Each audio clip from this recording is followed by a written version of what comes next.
que es la política y al mismo tiempo literaria, porque nuestro invitado de hoy es don Ángel Maestro Martínez, un prestigioso estudioso politólogo de los regímenes comunistas, pero también escritor, periodista, colaborador de los más importantes medios de comunicación española, miembro del Consejo de Redacción de la revista prestigiosa La Razón Española precisamente, además de colaborador de otros muchos medios, tanto económicos como de prensa en general. Aparte de ello también ha sido un asiduo colaborador de un programa ya desaparecido de televisión, Lágrimas en la lluvia, que dirigía Juan Manuel de Prada, entre otras muchas colaboraciones que tiene. Y desde casi los primeros números también es colaborador habitual de Ditané con sus artículos sobre política y reseñas también de libros interesantes. Te damos la bienvenida, Ángel, y muchísimas gracias. Muchísimas gracias a vosotros. Esta es la segunda entrevista que te damos en unos 4 años, creo que la primera fue en 2010 o a finales de 2009. Han pasado muchas cosas. Tú verdaderamente has escrito, siempre haces un artículo muy interesante, pero en el último en el número de Ditanela, que corresponde ahora a abril hasta junio, has publicado 2 artículos que están muy de actualidad en cuanto al tema y dándole un enfoque completamente diferente, como es el tema precisamente de Ucrania, Rusia, la adhesión de Crimea otra vez a Rusia, que ha despertado mucha polvareda. Sí, bueno, es que sobre este tema, en general, lo que se lee en la prensa española es imitación de lo que se lee en los grandes medios norteamericanos o internacionales. Lo que, si ves los periódicos españoles, es lo que diga el Washington Post, el New York Times, o el Guardian británico, o la CNN. O sea, no hay opinión original ninguna. Entonces es una opinión deformada de antemano. Es siempre por sistema. Hay un malo, un malvado que es Putin y que es Rusia, como si fuese la antigua Unión Soviética. Bueno, se le va a decir cosas que son verdaderas majaderías.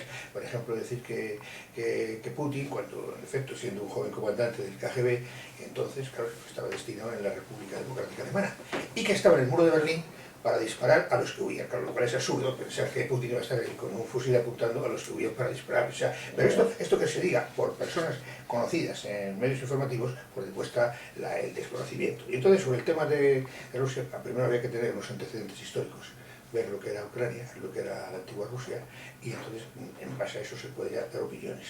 Pero bueno, dar opiniones que están ya de antemano prefijadas, pues es un poco absurdo.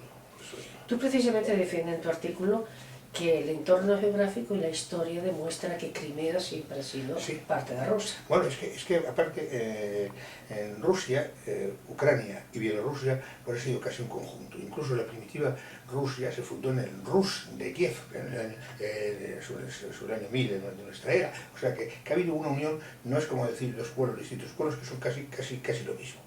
Después lo que ocurrió fue que cuando se deshizo el Imperio Austrohúngaro, que fue un error histórico gigantesco, pues se creó una serie de naciones que eran absurdas y no habían existido nunca. Entre ellas, por ejemplo, Ucrania, pero no la Ucrania como concepto de nación ucraniana y como concepto de pueblo ucraniano, sino una Ucrania artificial, totalmente en base a cuestiones políticas no históricas, ni humanas, ni geográficas. Y entonces, en Ucrania se ha producido un fenómeno que es clarísimo. La Ucrania actual es un país político creado artificialmente, porque la Ucrania oriental es rusa, casi totalmente lo que es Kiev, pero rusa en muchísimos aspectos. Y la parte occidental pues es polaca, que son dos Ucranias absolutamente separadas. Y Crimea, que Crimea siempre fue Rusia, pues Crimea fue objeto de una cosa absurda que hizo Khrushchev en 1954, que le dio esa parte. Claro, como en toda la Unión Soviética era un régimen distinto, pues no pasaba nada porque se lo diese a ese territorio, pero claro, las consecuencias se han pagado después.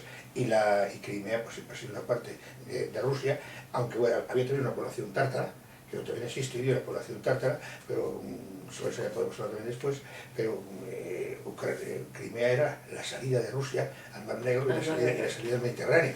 Entonces, el querer artificialmente meterlo a la fuerza con calzador, pues es una situación un poco absurda. Por supuesto.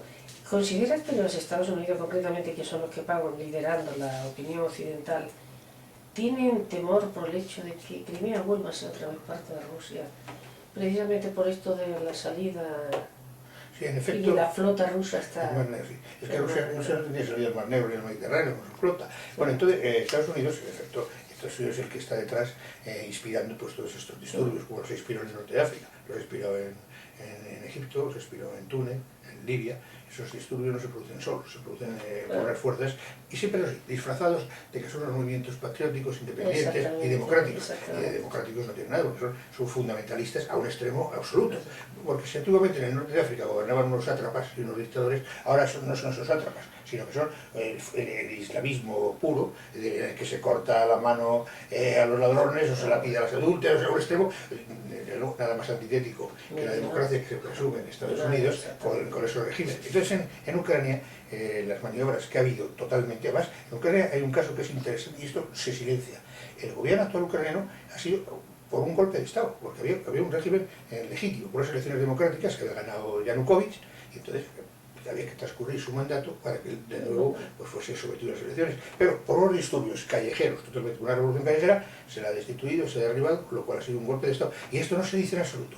Si fuese sido al revés, se diría enseguida los golpistas. Pero como han sido estas personas, entonces no interesa a Estados Unidos que Rusia sea fuerte, que una Rusia sea potente. Interesa una Rusia que sea como en la época de Yeltsin, que se iba dividiendo en cantidad de pequeños estados y sin fuerza como está teniendo actualmente.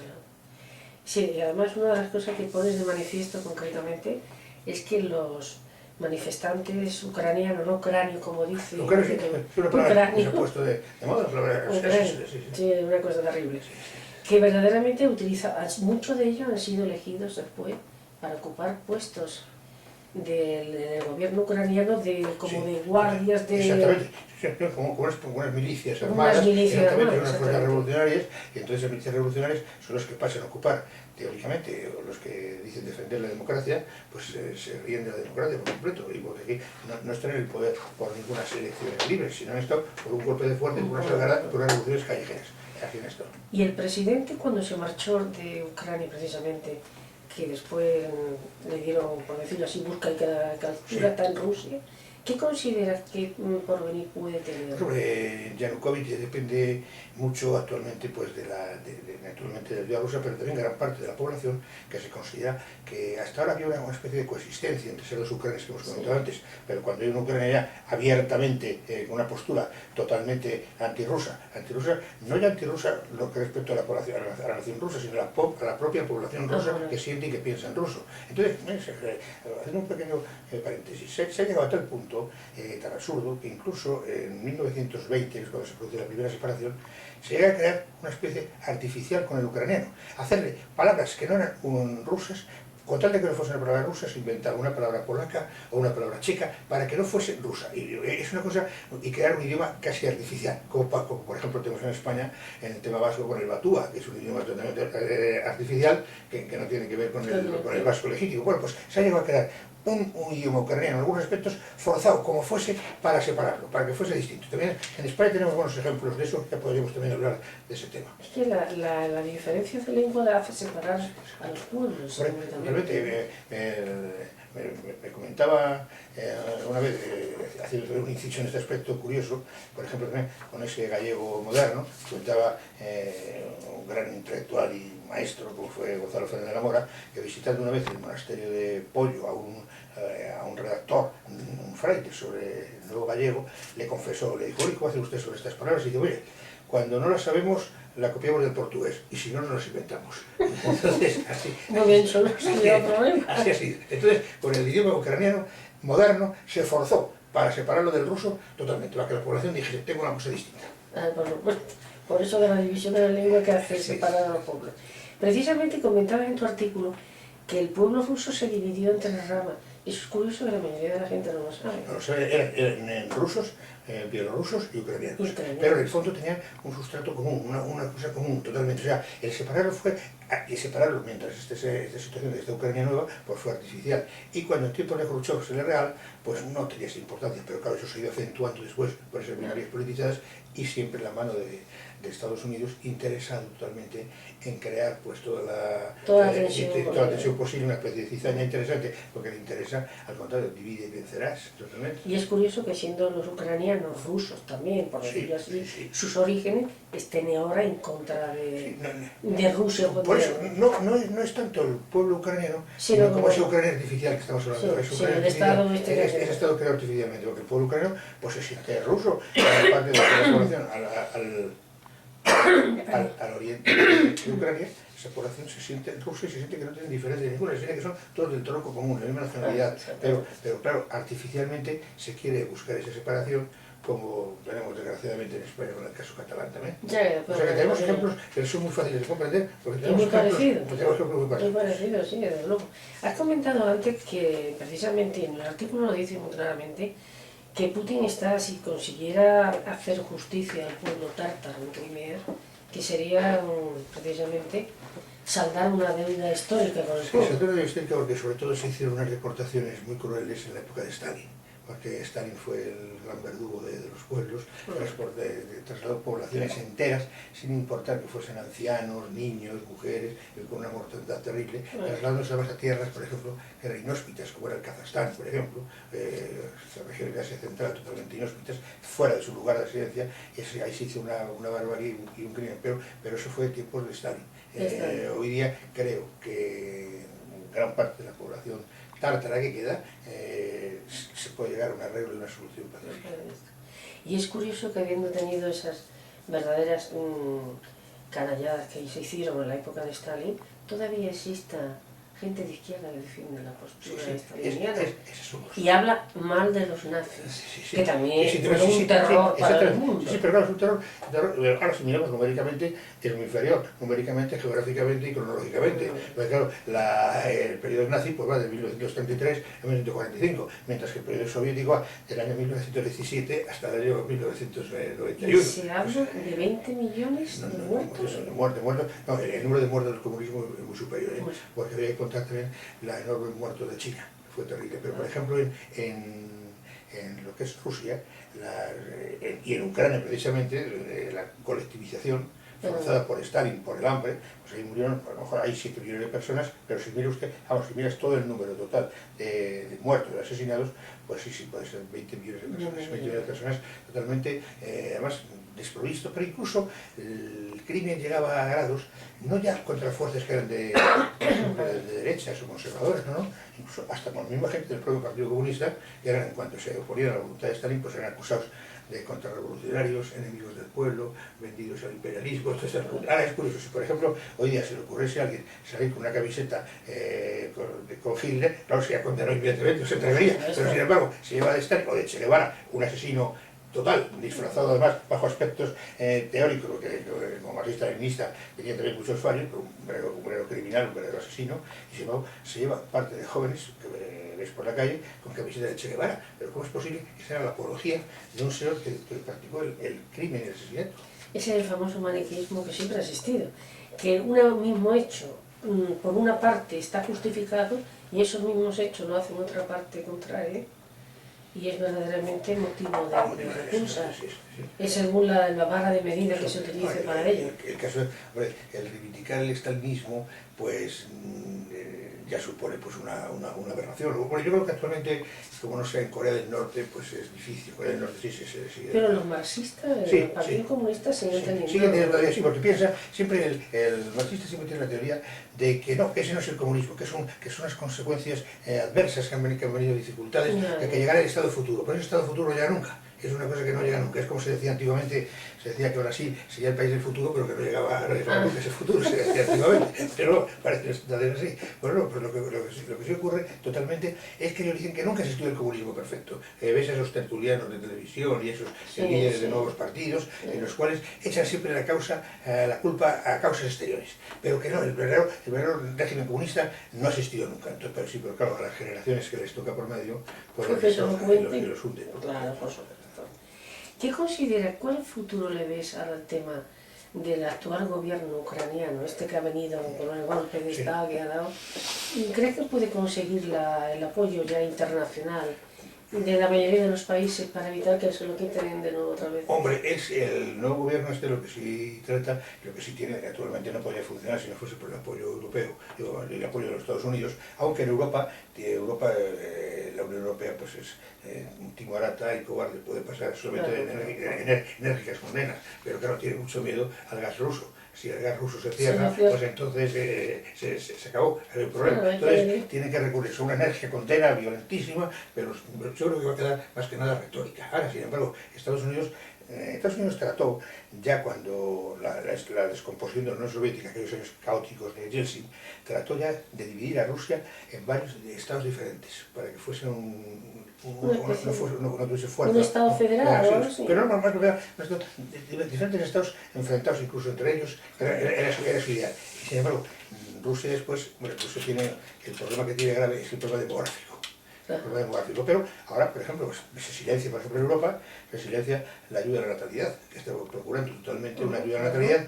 Por ejemplo, hay temas que para la Unión Europea son nefastos, como es, por ejemplo, pues, el oponerse al matrimonio homosexual, el oponerse, por ejemplo, a esos temas, a esas mujeres que se desnudan en las iglesias, eso lo considera una provocación. Y entonces, pues, bueno, puede ser que haya oportunismo por parte de Putin, pero ha sintonizado bien con la población. Porque, por ejemplo, el que se bendiga a las tropas y la bandera, la bendigan los popes, esto sienta en la Europa totalmente antiguamente cristiana occidental y hoy pagana y occidental, pues esto supone un choque tremendo. Totalmente. Y pues se nos quiere vender pues Putin fuese un nuevo Stalin. Si te imaginas en España haciendo esto, España, los obispos cardenales. Pues sería terrible. Ya entonces sí que e incluso fíjate a qué punto llega que dos de los últimos submarinos atómicos construidos por Rusia de última generación, uno se llama San Jorge y otro San Nicolás. O sea, cosa curiosa. O sea, lo he puesto el nombre, esto aquí representaría, otro se llama Pedro, otro buque se llama Pedro el Grande, o sea, aquí sería inconcebible con renegarle su pasado. Y ahora Rusia quiere recuperar ese pasado y no confundirla con la Unión Soviética. Claro. Y además, fíjate que detalle curioso siempre. Todo antiguo partidario de la Unión Soviética es enemigo de la Rusia actual. Es curioso. Entonces estos ultrapopulistas de ultraizquierda son enemigos de la Rusia actual. Que por cierto, se dice ahora que los rusos han conocido, actualmente están conociendo una gran parte de pobreza que en la época de la URSS no existía, porque han entrado, claro, no ha entrado ya lo que es el libre comercio y el dinero manda. El que tiene y el que no... Pero no tanto como en los años posteriores a la descomposición de la Unión Soviética, que fue una época terrible, donde quedaron, por la inflación, quedaron pensiones miserables, pero miserables totalmente, y entonces la gente sí pasó pobreza y hambre. Hoy día, a lo mejor también dicen que gracias al gas y al petróleo, pero las inmensas reservas que produce Rusia, tanto en gas como en petróleo, pues esto contribuye, aunque también han surgido unos grandes oligarcas, pero los oligarcas están controlados, no tienen ese poder que tenían absoluto, por ejemplo, en los años 94, 95, que ahí su poder era total. Creo que en ese aspecto es positivo, pero claro, aquí por sistema, todo lo que sea sobre la Rusia actual hay que denigrarlo y criticarlo. Todo es negativo, nunca hay nada positivo. Hombre, naturalmente que Putin a lo mejor, no creo yo que tenga a lo mejor grandes sentimientos religiosos, porque no encajaría en su educación, pero me acusan de oportunismo, pero lo ha sintonizado con esa parte de la población y hay algo que es sorprendente. Teóricamente, un análisis frío, la religión tenía que haber desaparecido por completo de Rusia, porque después de 80 años de ateísmo científico, desde niño hasta la juventud, hasta la madurez, pues teóricamente tenía que haber desaparecido. Sin embargo, queda en el pueblo. Queda en el pueblo, exactamente. Tú que estás tan informado, además eres un buen conocedor de los servicios secretos, de todo esto, de los países comunistas, ¿qué ha sucedido con aquel famoso, ¿cómo se llamaba? Zarek? Aquel que era de extrema derecha que decía, para salvar a Occidente había que hacer una guerra. ¿Quién? Zhirinovsky puede ser lo mejor. Sí, Zhirinovsky. Ese ha desaparecido. Hoy día no, llegó a tener una gran fuerza también en los primeros años de descomposición, pero ahora no es una fuerza que sea así muy... Sí, no se ha vuelto a olvidar. Y los servicios secretos, los servicios secretos rusos, pues son muy eficaces, están herederos del antiguo KGB y del GRU, que sigue siendo lo mismo. El GRU era el Servicio de Información Militar, y el KGB, en grandes rasgos, no vamos a entrar en pormenorizaciones, pues fue dividido en dos. El FSB, que es el servicio interior, y el SVR, el servicio exterior. El servicio exterior se ha apuntado tantos verdaderamente sorprendentes, por ejemplo, de infiltración dentro de la CIA y hasta dentro del FBI, que se consideraba que eso era imposible, pues ha conseguido éxitos con el caso Ames y el caso Hansen, dos casos sorprendentes de infiltración, ya no de la Unión Soviética, sino de la Rusia actual, consiguiendo éxitos que no se habían conseguido. Y la parte interior, el servicio secreto interior, ¿contra qué están combatiendo? Dice, Pues, aquí están... bueno, sobre todo ellos quieren otra vez el Partido Comunista que vuelva a sus andadas. y también los que quieren, tienen un concepto, la Rusia actual, oficialmente del Estado, de defensa de la patria. Y eso, o decir eso de España sería reaccionario, fascista, integrista, sería la condenación inmediata. Pero además diría que son de centro, enseguida diría que son de derecha. Pero en la Rusia actual, esos servicios quieren, por ejemplo, evitar el separatismo. Con el caso de Chechenia, el caso de Georgia, entonces ahí sí actúa con dureza. Y por ejemplo, al asesino, al criminal, pues se le trata con una dureza fuerte. Y la gente lo pide, lo exige. Por ejemplo, quedan asombrados, eso me comentaba un amigo ruso y también un amigo chino, me comentaban que quedan asombrados, por ejemplo, cuando, por ejemplo, ven aquí que un preso de la ETA sale de permiso fin de semana o sale de permiso de vacaciones, es algo que no lo dice. A veces me dice un periodista, no puedo contarlo ahí. Dice, porque la gente no me creería, pensaría que estoy... Claro que es una broma. Peor o algo así, pensaría eso. Yo decía a un taxista hace poco tiempo, me comentaba un taxista que le había dicho un sudamericano, se subió, no sé de qué país, dijo, estoy harto de mi jefa, no sé si cargármelo. Dijo el taxista, está usted de broma, ¿no? Dice, no, que no sé si me lo voy a cargar. Le dice, ¿por qué? Porque si en mi país yo hiciera esto, pues bueno, me metían en unas cárceles que aquí, pero si aquí, España, las cárceles que tiene son hoteles de 4 estrellas. Sí, para mismo, además tiene aire acondicionado, les ponen pisos, pueden hacer carreras incluso. O sea, son condiciones. Exactamente. En cambio, por ejemplo, pues, un mendigo mismo, pues a veces es mucho más conveniente cometer un delito y ir a la cárcel, porque no pasa frío, no pasa calor en verano, tiene piscina. Y muchos hacen esto, delinquen para poder entrar. Exactamente. O sea, claro, por esto, a este periodista chino y este periodista ruso, o sea, le digo dos casos concretos, además te puedo decir de qué medios trabaja cada uno, quedan tan asombrados cuando ven eso, que dicen, bueno, pero ¿cómo es posible que los fines de semana, los sí. Y luego vacaciones de verano, casi muchas veces, y que vayan a ver a su familia. Claro, esto en la Rusia actual es imposible. El asesino criminal paga, totalmente se le castiga severamente. Y entonces los servicios interiores pues luchan mucho contra aquí parece que se premia al sí, exactamente. Mi hermano ha sido juez, decía muchas veces, dice, aquí para dar con una condena o una sentencia, parece que tienes que pedirle perdón, oiga, usted, disculpe que le tengo que mandar a la cárcel. Sí, porque parece que tienes que pedir encima disculpas al delincuente. Yo lo quisiera, ¿verdad? Pero las circunstancias lo obligan. Yo creo que eso viene también de la mentalidad que hay, como cuando en la época franquista los que tenían ideas democráticas iban a la cárcel por hacer una manifestación, todo es... La cárcel siempre es como la represión, ¿no? El que ha cometido un delito tiene que pagarlo. En la Rusia actual, sobre todo, y frente al terrorismo, son implacables los servicios rusos. Pero vamos, y es que además están convencidos, y la sociedad les apoya, porque la sociedad considera que el terrorista debe ser juzgado. Hay una parte también de la mafia rusa, dicen aquí los hoteleros en España, que cuando vienen los turistas rusos, que hacen unos gastos que ya son faraónicos. Exagerados, de vinos de las mejores cosechas, a veces de derroche ya. Y claro, estos son parte de los oligarcas que han hecho esas fortunas gigantes. Es que mira, cuando se produce la descomposición de la Unión Soviética, se producen casos escandalosos, venta de gigantescas empresas por precios ridículos, a precio de chatarra. Y claro, hay gente que se hace no millonarios, sino millonarios.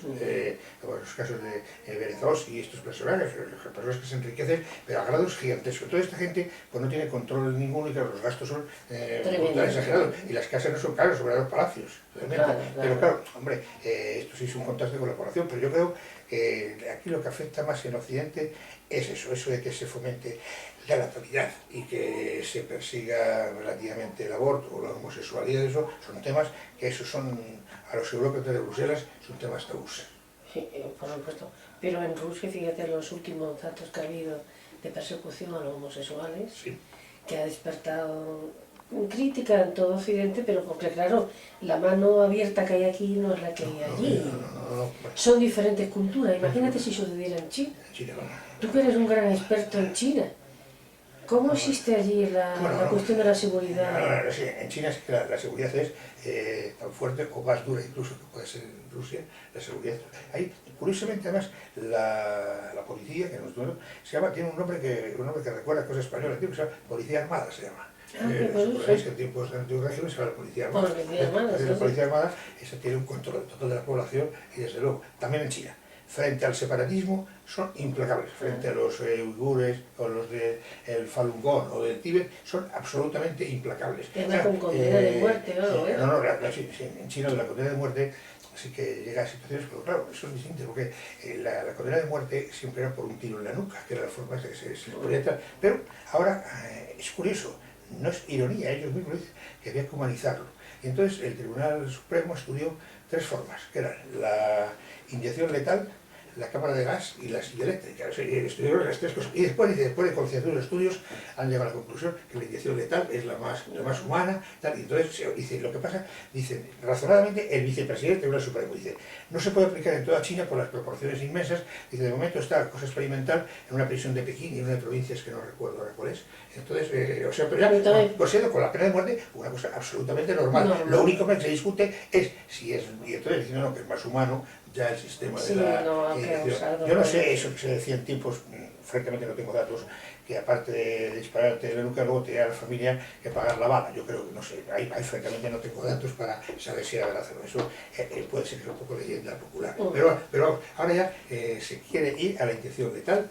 Entonces para que y se evite a veces las presiones, para tomar solución existen unas grandes furgonetas, casi pequeños autobuses camuflados, con un color especial, y se han montado esas cámaras ambulantes para ir eliminando, haciendo entonces los que son juzgados, el juez ya condena tal situación y entonces pues se les elimina. O sea, pero se considera la pena de muerte algo tan natural que se considera que es natural. Lo que ocurre que entonces se presume de la humanización por esos sistemas. O sea, que es curioso. Ahora, desde luego en China también, respecto al terrorista, son implacables absolutamente. ¿Qué tienes que opinar de Corea del Norte? Hombre, del monstruo que está... Es curioso, es un caso curioso, porque es un caso único en el mundo, en la historia. Es una monarquía comunista, porque primero el fundador fue Kim Il-sung, después vino Kim Jong-il y ahora el nieto, Kim Jong-un. No ha habido un caso ninguno comunista que sea una monarquía, es un caso asombroso. Ahí ya el culto a la personalidad es terrible. Se mantiene, pero a extremos terribles. Además, hay que reverenciar sus estatuas, sus figuras. Incluso cuando muere su padre, había que llorar, escandalosamente llorar, porque si no se lloraba suficiente, pues se consideraba que era sospechoso. Esto recuerda como el tiempo de Stalin, por ejemplo, el tiempo de Stalin, cuando llega Stalin a un acto público, y el comité central había que aplaudir, hasta que la gente ya le dolían las manos de aplaudir, pero nadie se atrevía a parar de aplaudir por temor a que el de al lado te señalase de que te subir en tu siervo. Entonces, el Corea del Norte se ha llegado a ese punto a llorar tan escandalosamente que si no llora uno suficiente, ya es sospechoso este hombre a ver cómo... puede ser contrario al régimen. O sea, Corea del Norte ya es un caso terrible. Corea del Norte, que también hay mucho histerismo con ello, de una guerra, no va a haber guerra ninguna con Corea del Sur porque tenía muchísimo que perder, porque su armamento es bastante obsoleto también, pero lo que sí tiene es que Corea del Norte depende de que China le sostenga. Si China deja de comprarle cosas, de sostenerle, de mandarle sobre todo alimentos, Corea del Norte estaba perdida. Y a China le está creando grandes problemas. El gobierno chino actual, que no tiene nada que ver con la época maoísta, luego hablaremos, el gobierno chino actual está francamente, es un lastre, una pesadez, es decir, ¿por qué me habrá caído esto encima? O sea, no quiere dejar de caer, pero está pesaroso y evitar que no tenga un follón internacional, no tenga grandes problemas. Quiere que sea una situación pues como statu quo actual, pero no quiere que vaya más. Pero el dirigente actual de Corea del Norte está amenazando que si con el armamento, que si a Corea del Sur... Pero son amenazas, yo creo, más bien, un poco verbales, teatrales, amenazas teatrales para justificar y que se han borrado del mapa. Sabe que es absurdo ya, ha llegado a amenazar a Estados Unidos, claro, pues comparar a Estados Unidos con Corea del Norte sería absurdo, sería una guerra que duraría 2 días, cortísimo, claro, porque desaparecería totalmente de la población, pero eso sí significa, mientras tanto, para mantener a la población subjugada por completo, mantenida, y además dificultades enormes en las visitas de extranjeros. Por ejemplo, hay que entregar el teléfono móvil cuando se va a entrar ahí, para no poder hacer, sino para que no haya ninguna llamada. ¿Sabes que la persona se quiere comunicar? Y queda controlado, a ver qué visitas va a tener. Por ejemplo, me contaba un político que estuvo allí hace algún tiempo, montó un viaje preparado en el metro de Pyongyang, y entonces iban 6 o 7 extranjeros, y con 20 policías. Llegan los 20 policías, mandan desalojar el vagón entero a todos los viajeros para que se queden ellos solos ahí. Entonces iban y iban nosotros solos con los 20 policías. O sea, son procedimientos y además el que no puede ser acusado de...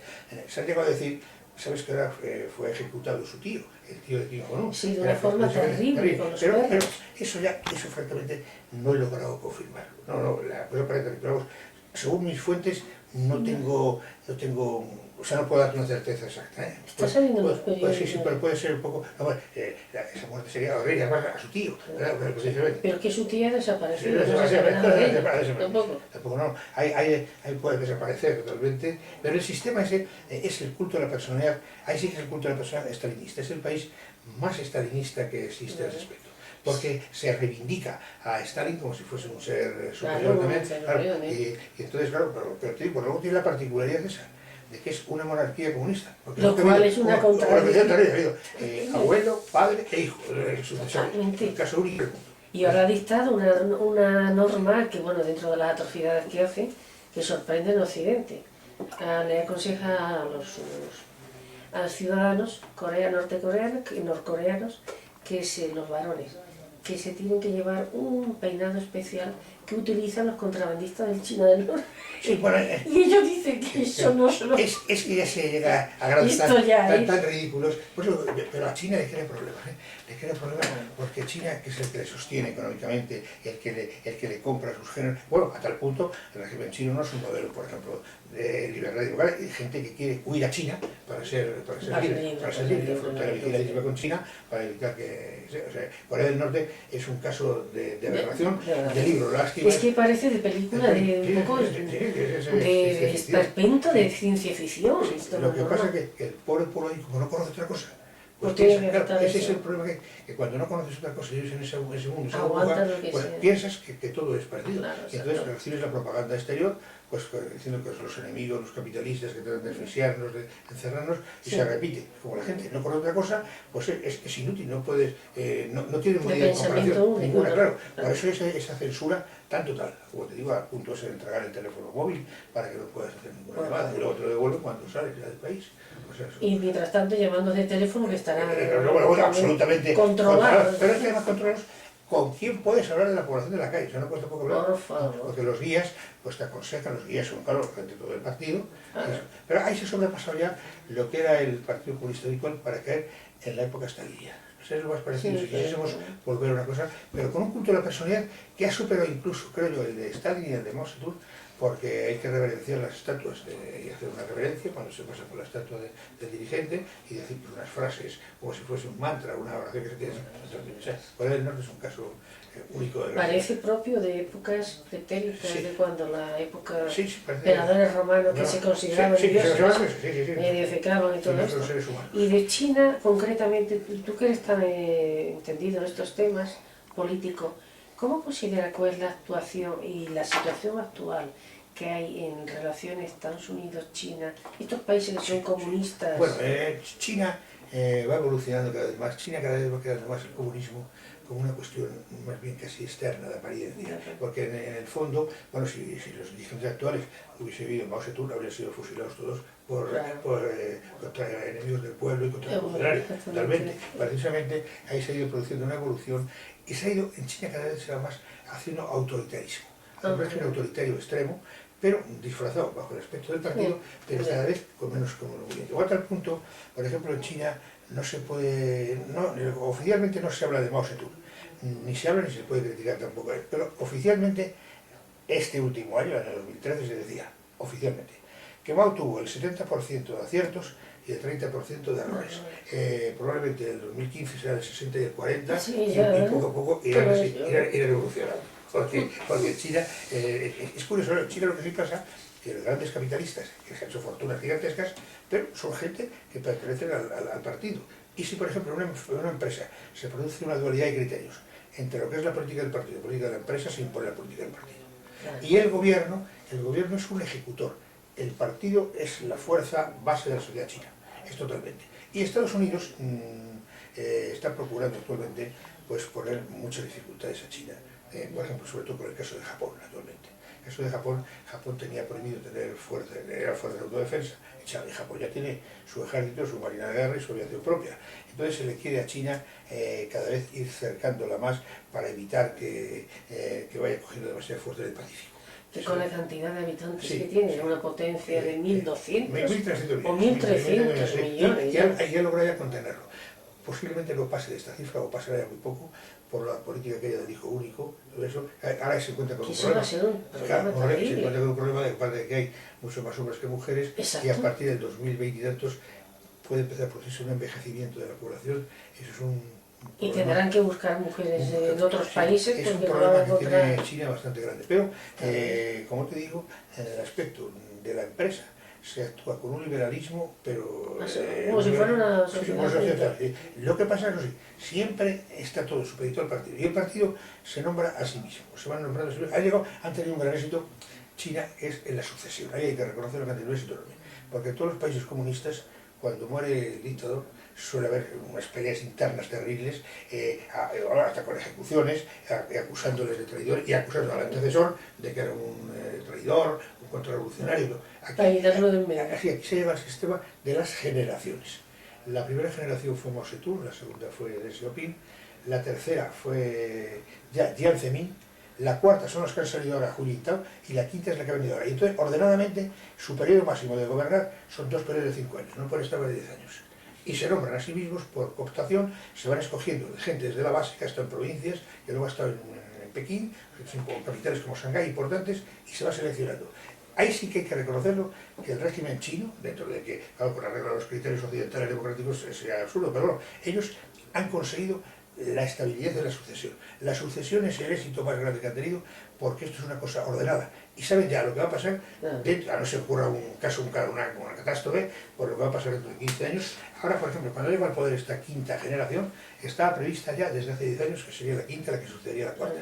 Y ahora ya ha empezado a salir algún dirigente de la sexta generación, que se llama Hu Chunhua, que es posible que para el 2022-2023 sea uno de los líderes de dirigentes. O sea, y la dirigencia actual, dentro de 10 años, que se cumplió el año pasado, indefectiblemente se retirará y pasará a retiro en muy buenas condiciones, no están en condiciones, por ejemplo, miserables, al contrario, pasan en condiciones muy buenas, pero me refiero que pasan ordenadamente a retiro y no se intriga contra eso. Que no hay lucha de poder. Y se va, hay un proceso de selección muy fuerte, que lo lleva el departamento de organización del partido, y va seleccionando gente joven ya desde provincias, y les va haciendo verdaderos análisis, verdaderos exámenes. Ahí se ha heredado un poco la tradición confuciana que había de los exámenes en China. Saben que en China los exámenes tenían una función tremenda en la época de las antiguas dinastías. Entonces, el examen era un puesto fundamental para el funcionario y superior de categoría. No recuerdo los grados que había de exámenes, pero actualmente es una situación, es curiosa. Por eso te digo que del comunismo, de la bandera roja y todo esto, y de declaraciones altisonantes, pero que en la práctica, vamos, en la época de Mao Zedong habrían sido eliminados todos los dirigentes actuales, totalmente, por considerar traidores. Por ejemplo, el mismo Deng Xiaoping pues sobrevivió de milagro, que fue perseguido también, y el padre del actual dirigente, de Xi Jinping, pues fue torturado, fue humillado, o sea que iban destinados sobre todo a ser intelectuales a campo de trabajo, al campo, cosas de ese tipo. O sea, muchos de los actuales dirigentes, también se ha creado una nueva casta, que llaman los príncipes, que son los hijos de los actuales dirigentes, que los hijos de los dirigentes anteriores están en puestos altos. Pero es una cosa tolerada. Sobre todo yo insisto en que China se va transformando cada vez más en un sistema autoritario, con el comunismo de fachada. O sea, no con Corea del Norte. Por eso comprenderás que Corea del Norte y que el sistema de gobierno chino, si no me equivoco, es más bien colegial, no es como no es ni personal. Es la dirección colegial. El organismo máximo de poder es el Comité Permanente del Politburó, que antes eran 9 personas, se han reducido a 7, para que estén más centralizados. Entonces estos 7, uno se encarga, por ejemplo, del departamento de toda la política de defensa, otro se encarga del tema de la economía, otro de las construcciones o de las obras. Cada uno reparte unas funciones. Y luego ya el gobierno, el ministro de turno, ejecuta lo que le diga este señor, el subsecretario, el director general, pero se insiste mucho en ello, en la dirección colegiada, en que el dirigente es el número 1, pero es primus inter pares, no es Mao Zedong al que se le respetaba y se le servilmente a un Stalin o a un Kim Jong-un, es es uno, el principal entre los iguales. Y eso parece que está dando un bastante Está, equilibrio sí. y mucha tranquilidad en la cuestión Es que política. si no fuese por eso la situación en China sería terrible, porque China se habría dividido también en cantidad de regiones y de problemas. Con tantísimas tensiones. Sería ingobernable. Claro. El pretender que China vaya a ser Suiza o vaya a ser Holanda, pues No. entra dentro de la locura de algunos comentaristas también, españoles que siempre piensan lo mismo. Hablan siempre de los derechos humanos y del Tíbet y de Falun Gong. Sí. Pero te contaré políticamente correcto. una anécdota. Un amigo que es un gran experto, sobre todo en Corea, pero estuvo en un viaje invitado en el Tíbet hace años y le preguntó, hablaba con el gobernador del Tíbet y le dijo pues el posible separatismo y le dijo al otro, oiga, ¿usted cree que estamos en España? Le dijo, o sea que fíjate, se fue definitivo, o sea, si se habla de separatismo, implacable, totalmente, eso se castiga. Fíjate el panorama que tenemos en España. Sí, no, claro, por eso, ¿Qué opinas de Cataluña? Hombre, pues yo creo que el problema no es tanto de Cataluña en sí, sino del gobierno de Madrid que ha ido tolerando todo. El gobierno que se ha tolerado todo. Porque sobre todo el anterior. Gente para protestar, pero también el PP ha defraudado a gente que le había votado porque esperaba que con mayoría absoluta pudiese hacer totalmente tabla rasa de todo lo anterior, de las barbaridades de la época de Zapaterín. Y sin embargo, pues siempre ese miedo, ese complejo. Esta componente. Sí, componente, el querer decir, no, vamos a que se acomode. Si no se puede acomodar, el nacionalismo es una fiera insaciable. Totalmente. Y esa fiera, si se da algo, la fiera, al contrario, quiere cada vez más y te lo interpreta como signo de debilidad, no te lo interpreta como signo de Es que no aprovecha la crisis económica, y cada vez más, y entonces se ha creado en una situación que es además de muy difícil solución, porque ya son generaciones enteras de niños forjados en el odio de España. Claro. Y esta gente estudia una historia falsa, una historia que no ha sido nunca, porque se habla de Cataluña, que es independiente, era el reino de Aragón, es igual que cuando hablamos del País Vasco, el País Vasco no existe, ha existido por un lado Vizcaya, Guipúzcoa y Álava, con conciertos con la corona de Castilla en el siglo XII, siglo XIII, pero sin embargo, se ha creado si en China hubiese habido esas tolerancias, pues entonces sería un país sería la guerra. Claro, totalmente. ¿Tú crees posible, no sé si creerás en las profecías de Nostradamus, pero hay una profecía, una cuarteta que habla de que más o menos en nuestra época los chinos apoyarán a los árabes en una guerra que será catastrófica? Pero es que claro, entre los árabes... Y entre los árabes y los chinos puede haber esa especie veo que no hay la China actual la veo muy distinta de lo que es la doctrina árabe y lo que son las teorías. Pero será por interés económico, a lo mejor. Porque, por ejemplo, los árabes, sobre todo con ese fanatismo islámico, eso no coincide con lo que es la política de China. Es como si decía que la apoyaría materialmente China a los países. Pues o con armamento, o con algún tipo de tecnología. China quiere tener buenas relaciones porque China depende mucho también del petróleo exterior, porque aunque está haciendo esfuerzos colosales para tener... China depende en gran parte del carbón, es el primer productor de carbón del mundo, que es contaminante, pero produce cantidades gigantescas. Y luego ha construido centrales enormes, como la presa de las Tres Gargantas, que es la mayor del mundo, la mayor presa hidroeléctrica del mundo. Tiene un lago artificial de 600 kilómetros de largo, una cosa gigantesca, equivale a 18 centrales nucleares. Y luego después se han construido, lejos de la cosa utópica del Occidente, ha apostado decididamente, furibundamente por la energía nuclear. La energía nuclear se quiere construir de aquí al 2025 para eso, 30 centrales nucleares, o sea, un ritmo tremendo, que es una tecnología rusa de última generación. Claro, en Occidente hablar de la energía nuclear, eso es hablar también de un tema absolutamente prohibido, sí, no se puede tocar ese tema. Al contrario, es curioso cómo se produce ahí una contradicción. El progresista que es enemigo del progreso, porque no quiere ser... ¿De ese tipo de progreso? Sí, es enemigo, o sea, que es un progresista. Entonces China tiene la dependencia energética. China quiere tener buena relación con los árabes por ese problema de tal, porque aunque recurre a las centrales térmicas de carbón y a la hidroeléctrica y a la nuclear, pues sobre todo pues con Irán tiene buenas relaciones. Por eso China está creciendo grandemente su marina de guerra, que antes era más ejército territorial del centro. Ahora la armada china cada vez es más potente con submarinos nucleares, cada vez más, incluso ha desarrollado mucho la infantería de marina precisamente. O sea, China necesita esa fuerza exterior para sus contactos exteriores. Y en ese aspecto lo está haciendo ahora. Por eso, pero volviendo al tema de los árabes, yo no sé, no veo tendencias que son totalmente incompatibles casi entre... ¿Y la relación entre China y Estados Unidos? Pues a Estados Unidos le interesa que China pues sea... por eso Obama actualmente está procurando, sobre todo últimamente, estos últimos meses, procurando separar a China de Rusia, porque es lo que le deja, porque China necesita a Rusia y Rusia necesita a China. China, también la energía de Rusia es fundamental, y a su vez la compra de armamento sofisticado de ultimísima generación, que Rusia tiene armamento bueno. Y luego, pues sin embargo, en Rusia puede vender sus productos en China y las relaciones pues son buenas. Ya no podemos mirar China y Rusia como cuando eran Mao Zedong y cuando era Stalin. Si es que eso tenemos que olvidarnos de ese tema. Y es aquí el querer juzgarlo como fue distinto. Entonces, el presidente Obama procura buscar los motivos que sean para aislar a Rusia de China, mientras que luego la relación entre los países es muy buena, como se ha visto con el tema de Ucrania y de Crimea. China, por muchas presiones, ha apoyado y seguirá apoyando a Rusia. Claro. Si no ocurre algo extraño, seguirá apoyando. ¿Le ves futuro a Putin como presidente de Rusia? Porque yo veo que el pueblo ruso pues le tiene, igual que por ejemplo el mito que hay en Occidente es el mito que hubo en tiempos con Gorbachev. Gorbachev sí que era un hombre a nivel popular odiado totalmente, era un personaje porque le veían el que destruyó aquella gran potencia, cuando Gorbachev era comunista, es absurdo pensar que Gorbachev no era comunista.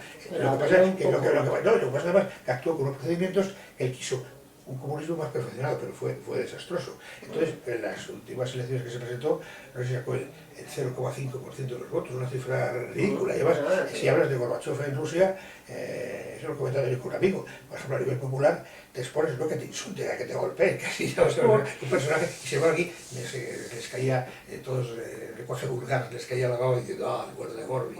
Bueno, que Gorbachev era bueno, pero Putin es malo.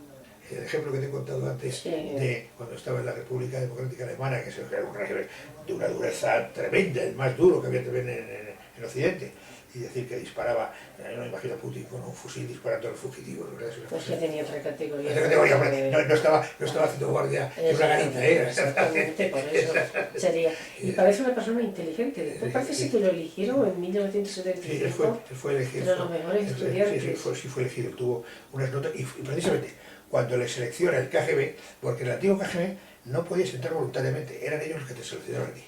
Y entre los estudiantes de la Facultad de Derecho era uno de los que tenía mejores puntuaciones y mejor expediente. Y entonces se le propuso si quería trabajar ahí. O sea, no podía ser, a no ser que fueses hijo de algún altísimo jerarca, no podías entrar en el KGB cuando tú quisieras, sino que era el KGB el que te seleccionaba. Claro. O sea, el KGB era mucho más que un servicio de información, era un concepto total del Estado. Pero ahora, lo que se ha conseguido ellos, aunque lo han dividido en dos, como te he dicho, la eficiencia, sobre todo del servicio exterior, que es el que yo más he investigado, pues su eficiencia es extraordinaria. Y claro, este hombre se ha rodeado de antiguos miembros del antiguo KGB para su equipo. O sea que, igual que en la época comunista no mandaba el KGB, luego se mandaba el partido. Y el partido es el que tenía, como ellos decían, su escudo y su espada. Pero sin embargo, en la época actual, sí son la gente de los antiguos servicios los que controlan, y es gente muy preparada. O sea que han hecho allí, como en Estados Unidos, el FBI investiga interiormente, el federal y la CIA lo exterior, o sea que han hecho una división parecida. Y incluso, pues digo, consiguen infiltrarse dentro del FBI, casos con un tal Eso ya que es un caso insólito, porque el FBI quería gala precisamente de descubrirlo. Bueno, una gente que se ha descubierto, y en la CIA, pues un personaje que empezó a trabajar en la época soviética, pasó luego a la época rusa. O sea que Rusia cae en el desastre espantoso, pero yo lo decía y no me hacía caso la gente en aquella época hablaba, y decía, no, pero si Rusia ya, y digo sí, pero para los servicios de información hay dinero. O sea, no había dinero a lo mejor para otras cosas, pero para los servicios de inteligencia había dinero y medios, y siguieron manteniendo. Y en Rusia que ha habido tan grandes hambrunas, años atrás, terribles, que practicaban incluso los criminales. ¿Cómo sería aquella criminales, la época, provocadas por Stalin intencionadamente. Claro, que Khrushchev tuvo mucho. Khrushchev fue una especie de gran comisario para Ucrania, precisamente. Y se conoce que luego, a lo mejor, por eso quiso luego después a Ucrania, se especula, con que quiso dar Crimea como para compensarle por aquellas cosas que tuvo.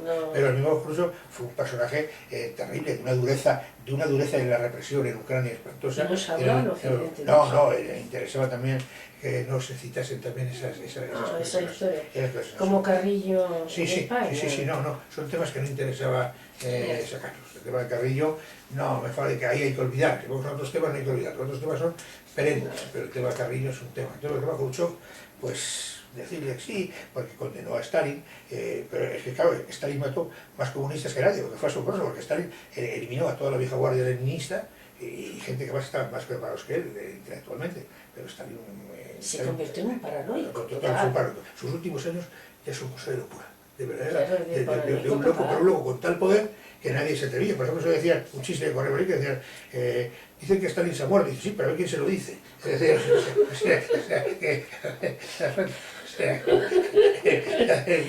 El humor del pueblo, ¿verdad?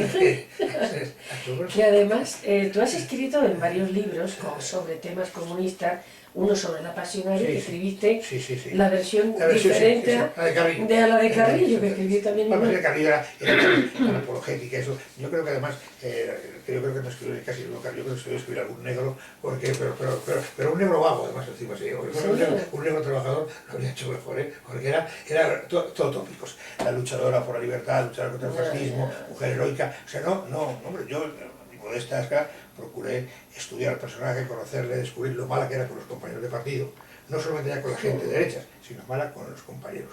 Como el que ayer era un camarada y un compañero de su traidor, un contrarrevolucionario, una mujer, un Stalin con faldas, como le llamaba un viejo amigo mío. Su marido le decía que era una cabra loca. Sí, marido pobre. Vamos, se separó, lo dejó porque no... Tuvo su amante, que era Francisco Antón, pero luego después contra el amante tomó una venganza terrible, porque el amante se entusiasma con una jovencita de 25 años, y entonces eso fue tan terrible, entonces la pasionaria le llega a acusar hasta a la gente de los servicios británicos y norteamericanos, a su antiguo amante. Porque se dio con esta jovencita. O sea, de anticomunista, lo acusaba de... Sí, llegó a acusarle de que era un infiltrado, de que era un traidor, cosas para humillarle como fuese. Y claro, y no fueron motivos políticos, fueron motivos sentimentales, porque se fue con esta jovencita y eso ya ella fue... La mujer despechada, claro, ahí se veía.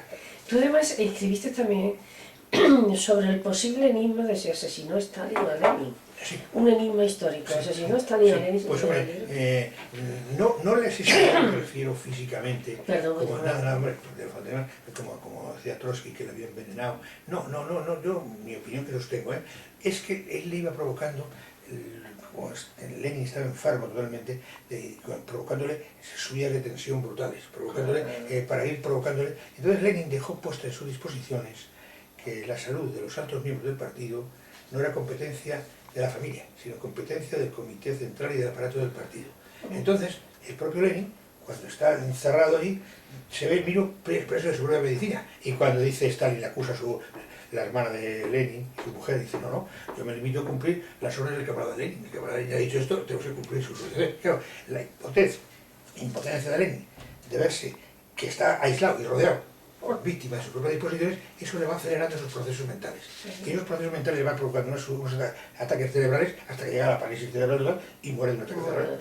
Esa es la opinión que tengo, que creo, modestamente, que ha sido algo original, porque no creo que le asesinase ni que le envenenase, como decía Trotsky, porque eso podía haber dejado alguna huella. Entonces, este asesinato es un asesinato perfecto, que es el provocarle a un enfermo, provocarle esa situación. Y además, enfermo, víctima de su propia medicina. Y eso le aísla y le prohíbe incluso a las secretarias que tomen notas, que no pueden dictar nada sin que él lo vea primero, Stalin. Entonces él se ve en esas condiciones, claro, el proceso mental cada vez es más acelerado. Se sentiría como acosado hasta un punto. Esa es mi teoría. Y Stalin también tuvo una muerte que fue... Tanto miedo que tenía a ser cuidado por médicos que no le... No, Stalin muere víctima de su propia paranoia también. Porque resulta que tenía que entrar a la guardia cada cierto tiempo a ver si quería hacer algo, y como no contesta, pues nadie se atreve a entrar en sus departamentos privados. Una dacha que está fuera de Moscú, no se atreve a entrar y no se atreve nadie, hasta que ya pasan tantas horas que ven y le ven en el suelo, que está totalmente inconsciente, estaba en pijama, se había orinado encima y esas cosas, y estaba el hombre inconsciente, y le suben y llaman entonces a los miembros del Politburó, a Beria, a Molotov, a Malenkov. Entonces ellos mismos, al principio, nadie se atreve tampoco a tomar ninguna medida por temor a que Stalin no esté muerto del todo. Y Stalin les miraba y cuando resucitaba así, entonces quedaban aterrorizados.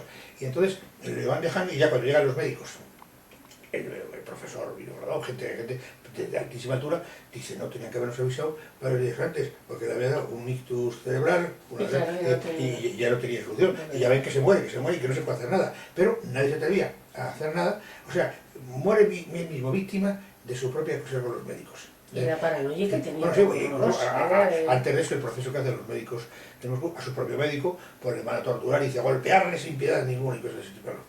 O sea, su propia paranoia de estar en sus últimos años ya es una cosa de locura terrible. Desconfiaba absolutamente de todos.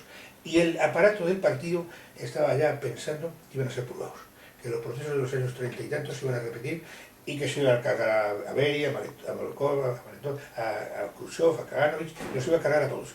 Y entonces, si no llega a morir Stalin, en efecto habría habido otra purga colosal y habría habido gente nueva que preparaba por el partido. O sea, él muere víctima de eso. Es que esa famosa purga de los años 30, que no se conoce tanto, fueron tan terribles más que la que hubo después de la Segunda Guerra Mundial. No, esas purgas fueron terribles. Los procesos de Moscú fueron terribles y además eran todos altos miembros del partido, gente que había estado y gente que había despreciado a Stalin, porque consideraban que intelectualmente estaba muy por encima de él. Stalin era un hombre maniobrero, un táctico, pero Stalin intelectualmente no tenía la talla de otros personajes dentro del marxismo. Y Stalin, sin piedad ninguna, los elimina y son esos procesos en los cuales ellos mismos se declaran culpables. Al contrario, piden al tribunal que he cometido tantos errores que debo ser, poco es la pena de muerte para mí, cosas de ese tipo, para ser, o sea, cosas ya tremendas. Por eso se repetiría hoy en Corea del Norte, si no, ya no hay. Ese era el paraíso comunista que bueno, ya meternos eso sería terrible. ¿Tú le consideras que el Partido Comunista, en España desde luego no creo que tenga muchos votos, pero crees que en algún país de Europa, sobre todo en la Europa más cercana a la nuestra, podrá haber un resurgimiento de la izquierda, si no la comunista? Sí, pero como tal Partido Comunista, no sé, más bien es una especie de izquierda en la que se mezcla la izquierda, sí, y también se mezcla algún sentimiento ácrata, también se mezcla a veces en los grupos extremos, puesto que se ha manifestado en Madrid. Esta gente no conoce nada de marxismo-leninismo, ni conocen fundamentación teórica ninguna, es un poco destrucción del sistema por destruir, pero no veo como tal Partido Comunista con arreglo a la ortodoxia clásica. No lo veo así posible, porque actualmente la única solución que tenían es que les apoyase Cuba, que les apoyase Corea del Norte, pero ni Cuba ni Corea del Norte están en condiciones. Y Cuba cuando muera Fidel Castro ya... y Cuba también está buscando un poco una solución, parece buscar la solución china. Bueno, Raúl Castro está buscando... Sí, Raúl Castro ya ha aprobado unas disposiciones que cuando pase determinado periodo, él mismo se retirará ya.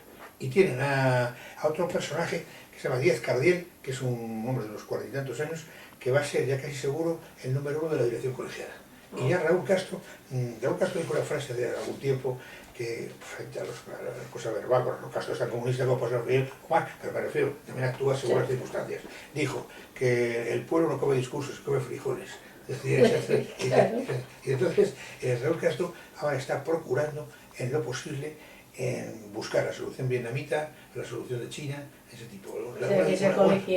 Fidel ya no pinta absolutamente nada. Fidel se limita a hacer artículos de cuando en cuando y cosas así. Todavía sigue. Digo, ya hace, pero no tiene influencia política ninguna. Es un hombre que vive en una especie de sanatorio y está, pero no tiene influencia ninguna. Bueno, su hermano es el que está... Sí, su hermano. Y si Fidel Castro hubiese tenido poder actualmente, jamás permitiría tampoco esa dirección colegiada en absoluto. Pues la dirección colegiada es la aspiración que aspira Raúl Castro. Y él no sé si llegará a cumplirla o se habrá quedado todo palabrería. Pero teóricamente, al cumplir el siguiente mandato que le quiere, tendría que retirarse. Así que así está la situación. Pero luego, en condiciones de gastar lo que gastaba Fidel Castro y apoyar los movimientos de Sudamérica, eso le llevó a la ruina a Cuba. Así están los pobres, están pasando verdaderas necesidades. ¿Qué futuro le ves a España a partir de este otoño, cuando el famoso referéndum catalán, si se hace, porque ya está viendo de la oreja? Pues yo lamentablemente veo, como te he dicho antes, que una debilidad gubernamental en no afrontar los problemas firme, decididamente, claro, y que en el fondo está siguiendo la política de Zapatero en muchos aspectos. Por ejemplo, con el tema de la ETA, si miras, es la política de Zapatero, la libertad de los presos. Y con esto del famoso,